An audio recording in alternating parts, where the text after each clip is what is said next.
sit down, shut up. This is the story. This is the drama. This is going to be one of the most interesting and unprecedented elections in British cephalological history. The rest of the world is about to wake up to news that we've known for a long time. Well, I've been involved in every single general election for the BBC since 1979. And using the computer, John Curtice, they still have a reasonable chance of coming out on top with an overall majority. Our favourite cephalogist, John Curtice. Perhaps we just should congratulate you on your exit poll. He knows his stuff, doesn't he? Yeah. So I warn you now, if you can't stand the heat, you shouldn't go into the kitchen.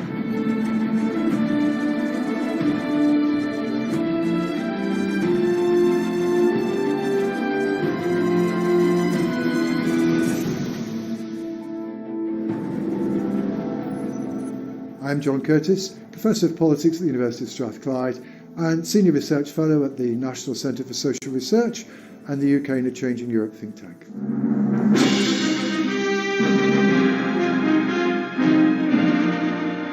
I go back rather a long way. My first job in 1979. Good evening to you. Then the BBC's principal academic, or one of two academic cephalogists, was David Butler. Beside me, up here, a veteran of these election nights, David Butler, will be analysing the seats in detail and also the way the parties have done, which he's been doing since when, David? Since 1950, and I'm just as much on edge now as I was then. And my job was to sit behind David with a programmable calculator and be able to calculate the swing should the BBC's mainframe computer, because in those days it was mainframe computers, not laptops like we all have now, in case it broke down, because occasionally mainframe computers used to break down. Conservatives up nearly 10% in London, Labour down 4%. Fortunately, on the night, it didn't break down, so I was just basically sitting behind David, giving him some advice about what the patterns of results appear to be, etc., etc. Didn't always take my advice, but still it was my first entry into election night television. The challenge, obviously, is still quite substantial.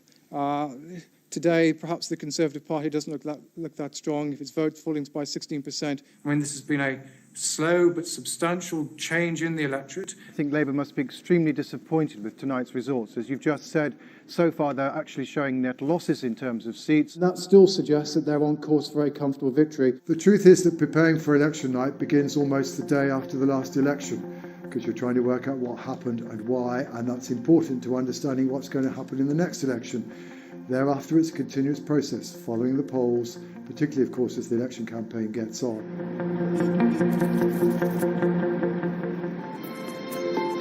Good morning. It's Thursday, the 4th of July. Polls have just opened for the general election. Today, millions of people will choose their MPs at 40,000 polling stations in England, Scotland, Wales and Northern Ireland. I'm afraid I'm not one of these people that can sleep in. If I manage to sleep until 8 o'clock in the morning, I'll regard that as a miracle. So get up, have breakfast, get everything together, be aware of the fact that you've got to do 30, maybe up to 36 hours, so change of shirt, a few other personal items, be able to do another shave, etc., etc. We basically usually turn up at around 11 or so in the morning to lead the team of many people who take in the data from the exit poll. An exit poll is a poll in which people are asked as they leave the polling station to fill in a ballot paper, which is an imitation of the one they've just completed, to indicate how they have voted. And that information is used to try and work out how many seats each of the parties is going to win across the country as a whole. In other words, it's essentially a prediction of the outcome on the basis of how people said they voted on the day. Gradually, you start getting enough data to begin to start to work out what the patterns are. And usually by about 2 o'clock in the afternoon, we probably make our first guess internally as to what we think is going on. If we've got a good exit poll and everything's working well, basically we've got the last data by 9 o'clock. The rest of the world is about to wake up to news that we've known for a long time.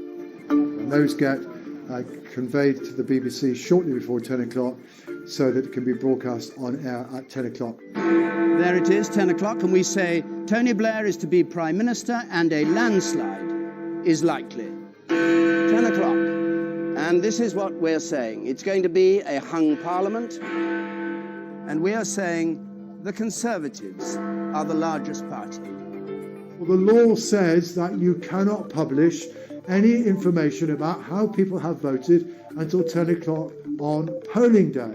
So anybody who gets told anything before 10 o'clock is under oath. They're under a legal obligation not to say anything, not to tittle-tattle, not to let anybody else know. When I got the exit poll in that secret room out the back there, and we looked at it absolutely aghast. We couldn't believe it. In fact, it's a document that I'll put on eBay one day and make a fortune from. And one of the protections that I engage in, just for the protection of myself and my colleagues, we do not have our mobile phones until 10 o'clock in the evening. And so that means although whatever happens elsewhere, I can say it's not us, we did not have access to the outside world.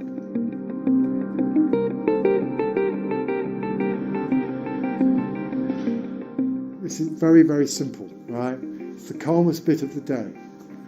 Because if you can't stand the heat, you shouldn't go into the kitchen. This is an extremely difficult exercise, highly problematic, highly uncertain. All I want to know is, if we have got this wrong, can we defend as a reasonable professional job as to what we have done? That's the only criterion we can operate. We cannot defend ourselves on the basis of whether we got it right or wrong. And so long as I reckon I can defend this if it's wrong, I'm happy. The exit poll is predicting a Labour landslide.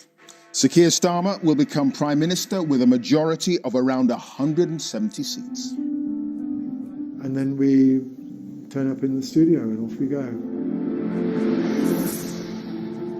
Fortunately, I do not have the job of announcing the result. That is left to the presenters of the programme. And we're having a good old chat based on an exit poll. And part of the responsibility for dealing with that exit poll is the result of the hard work of our election team and Professor Sir John Curtice, of course. Thereafter, our job essentially is, as the results begin to come in, to try and tell the story of the election for the audience. While we are pretty convinced that this pattern will exist by the end of the night, whether we've got it exactly right is much more uncertain. Whether we've slightly overestimated or underestimated these patterns could make quite a lot of difference to the seat outcome. So we're using the exit poll to interpret the results and in order to give people an idea. What do I make of this information? Support for the Conservatives is falling much more heavily in places where they are trying to defend a seat than it is in places that Labour already hold. But why is that happening? This is, in a sense, is going to be one of the most interesting and unprecedented elections in British psephological history. Okay, you're welcome. Thanks so much. Yeah. What keeps me going through the night is two things. It's dread and excitement. It's obviously in part the dread of, have we got this result right or not, or am I going to spend half the night explaining why the exit poll was wrong, which I would prefer not to do, but I might have to do. The very final exit poll figures doesn't change any of the leading parties by more than 2 seats, so we do not propose to change anything.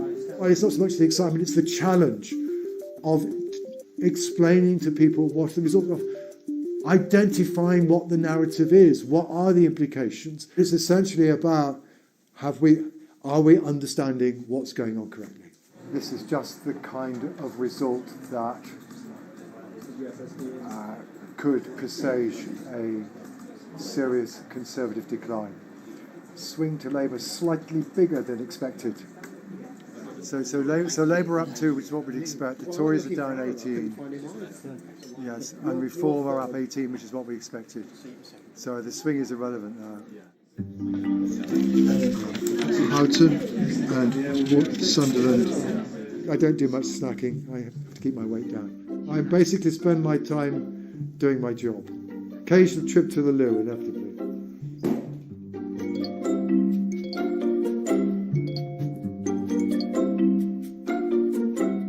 You have become a bit of a sensation. Yeah, I know. Boring. How do you feel about that? I've learned to live with it, but the crucial thing is not to let it go to your head, right?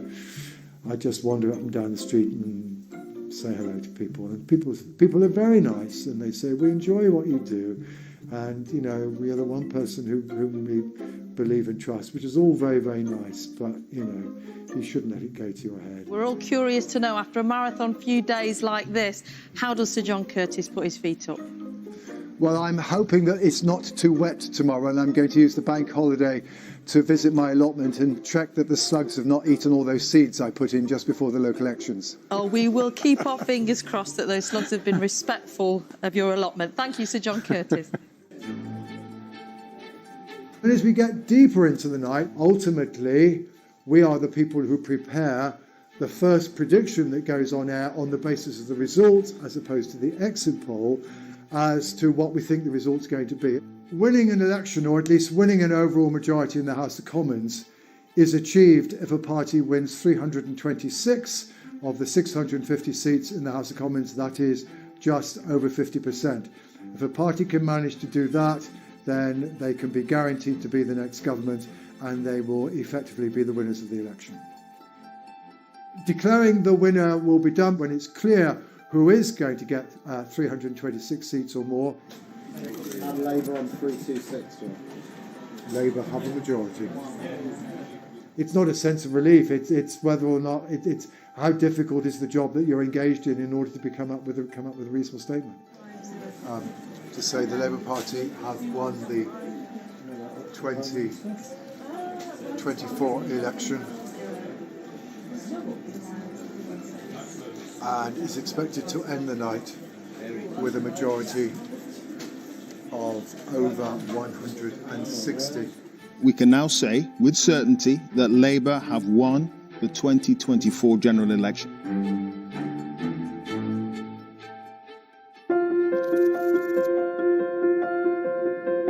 How long the election programme goes on, in a sense, is partly a question of the result. Other broadcasters may want things, or other BBC programmes. Yeah, I've got the Today programme. But although it's Labour that's celebrating, this is in truth an election in which the electorate rejected the Conservatives. Labour have been given a majority by the electoral system, by an electorate that frankly has not embraced Labour. The Liberal Democrats have done astoundingly well out of this electoral system. And then we should also just note the Greens have 4 MPs. Reform have 4 MPs. We've never had these two parties with this kind of representation at all. Just don't ask me to do anything other than talk about the election, because you can't think laterally. You can think down a silo. So you can do that when you're tired. But if somebody says to you, oh, by the way, we've just had this idea, could you do this instead? They get a very stern look. Your microphone's not on. It was all going so well. It was the excitement of getting those figures so right at the beginning of the night. Sorry about that. It's all right. You can do an exit poll of massive complexity and not stick a put a mic on. So the first thing I was going to say to you is we still have about 100 results to go. So we're not absolutely finally there. But what I was then going on to say is, look, this is not just me. This has been a very substantial multi-person operation. It was quite a hard election to model. It required a lot of work, much more difficult than most other elections that we've previously been involved with. And, fingers crossed as we said at the beginning of the night, we weren't quite sure about reform, and indeed we did somewhat overestimate them. In the end, we did say the SNP were going to do really badly, and I suspect most people didn't believe us. We weren't quite sure ourselves. That looks to be roughly right. But broadly speaking, yes, it does look as though it's panned out as we expected. I'm always up from election day itself through to well into the evening. So basically, you're not going to finish until about 11 o'clock at night. So I will go back to the hotel and go to sleep, because I live in Scotland. So by the time I get home, I hopefully will at least have one night's rest, maybe even 2. How many more elections do you hope to do? That's for me to know, and for you to know when I've just made a decision. Of course I enjoy election night. I wouldn't do it otherwise. All election nights are an intellectual challenge.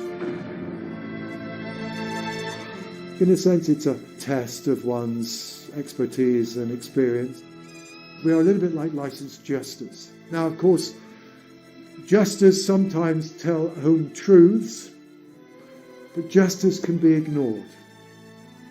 I'm used to being ignored, but, being able sometimes to challenge the conventional wisdom, to challenge what the politicians are saying or offer a different interpretation.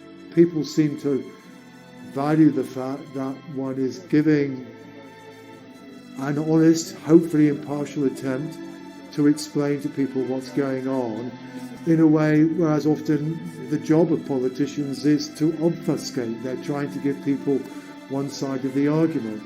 I'm trying to give people both sides of the argument.